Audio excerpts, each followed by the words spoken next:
Explain what you have found.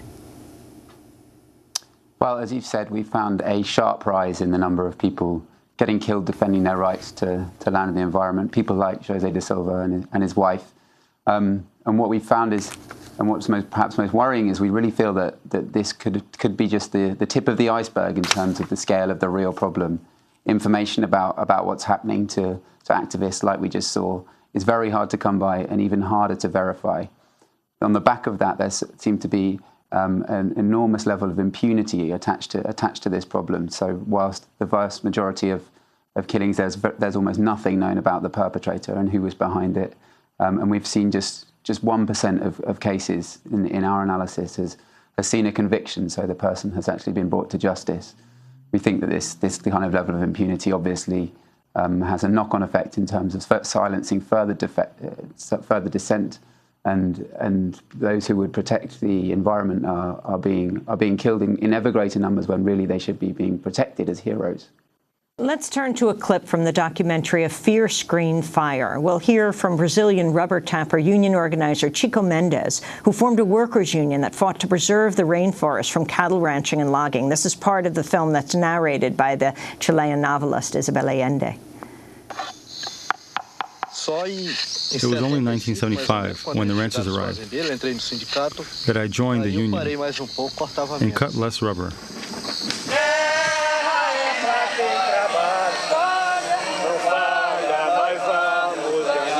The rubber tappers organized empates, or standoffs, non-violent protests in the tradition of Gandhi and Martin Luther King, where they surrounded the trees and tried to explain what a disaster cutting down the forest was for everyone. Chico Mendes was assassinated in 1988, a quarter of a century ago. If you could tell me, Oliver Courtney, about the current stories of those who have been killed and who is killing them. Well, there are many stories, and it's quite shocking that actually 25 years on since the death of Chico Mendes, we're seeing such a spike in this kind of crime. What we think lies behind, and in our analysis, what we've seen lies behind a lot of the killings is the rising competition in natural resources.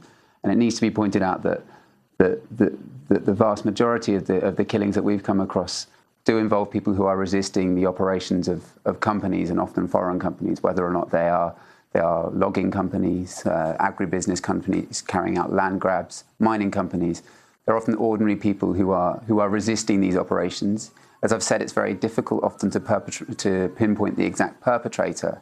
There's a very startlingly low number of convictions. But what we have seen is that they are resisting operations to these companies, and we do feel like it's down to the companies to make sure that they're not being associated with this kind of violence, and also that governments need to monitor this problem much more clearly and much more actively, and protect those citizens who are facing these threats, and ensure that any perpetrators are brought to justice. I wanted to turn to Maria da Silva. She and her husband, José, murdered in 2011 while fighting to protect the Amazon rainforest from loggers. In this clip, Maria explains the challenges environmentalists face. The truth is, my friend, this struggle is not easy, because environmentalists are seen as people that hold back progress. That's what makes it difficult. The most important thing is the courage. Oliver Courtney, that Maria was killed in 2011. Talk about how people are being defended today as they try to defend the Earth.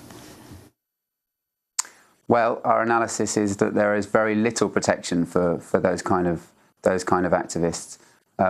Global Witness actually was first prompted to look into this issue in more detail by the killing of a friend and colleague of ours, a man named Chut Vuti, who was a prominent Cambodian forest activist who was killed by military police in Cambodia whilst investigating illegal logging.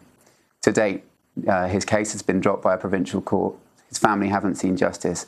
And in the months after he died, another journalist who was investigating illegal logging was found with an axe in his head in the boot of a car. And a young girl who was protesting the forced eviction from her village, a 14-year-old girl, was shot and killed by military police.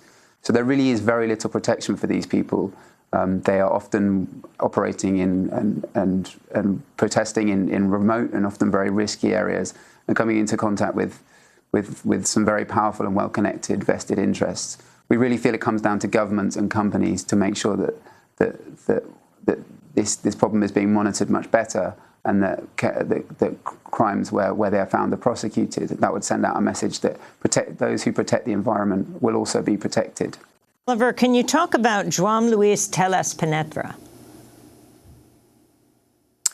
Mr. Penetra was one of the most striking cases in our report, because we published our first round of research into this issue shortly before the Rio summit, and we tried to issue a wake-up call to the international community to say that we felt that this problem was increasing, and that the threat to environmental activists was increasing just before delegates gathered to discuss better ways to protect the climate and the environment. Now, Mr. Penestra was an advocate for fishermen's rights, who had been fighting for the rights of local fishermen against the advance of oil operations in the area. And now, the day after the summit ended in Rio, Mr. Penestra was abducted, and he was found executed with another campaigner just a few days later. We really think that sends out a symbol about how much needs to be done. He was one of 18 activists who were murdered in the month after Rio, which shows how far we have to go and how much work needs to be done by governments and the international community to make sure that these people who are laying their lives on the line to protect the environment are getting the protection they deserve.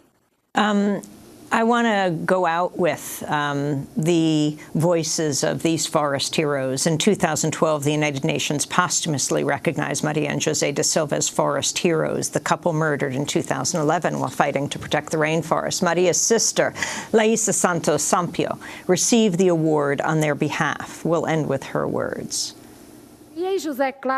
Maria and José Claudio not only defended the forest, but showed by practical example how to live with dignity in the forest, respecting its dynamics and all its species. In living with the forest, they were examples and taught children that one has more to gain keeping the forest alive than selling or burning it.